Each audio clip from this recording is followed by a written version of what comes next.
বহুকাল পূর্বে এক শান্ত তপবনে একজন মহামুনি বাস করতেন। তপস্যার মাধ্যমে তিনি অসীম শক্তির অধিকারী হয়েছিলেন এবং অসাধ্য সাধন করতে পারতেন।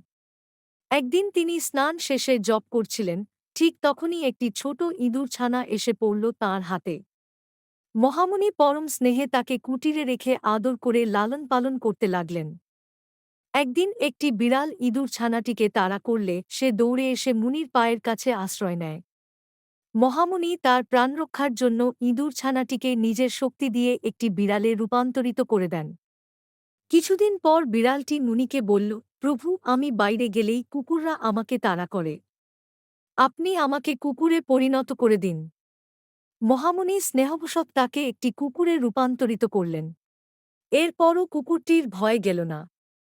সে আবার বলল, প্রভু, আমি সব সময় বাঘের জন্য আতঙ্কে থাকি।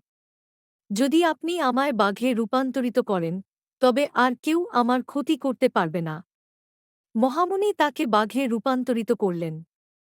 একদিন লোকজন বলতে লাগল, সে তো আসলে একটা ইঁদুর ছানা ছিল। মহামুনি তাকে দয়া করে বাঘ বানিয়েছেন।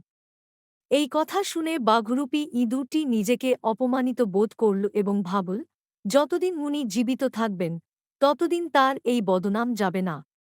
সে মহামুনিকে হত্যার পরিকল্পনা করল। একদিন মহামুনি জপ করছিলেন, ঠিক তখনই বাঘটি তাঁর উপর ঝাঁপিয়ে পড়তে উদ্যত হল।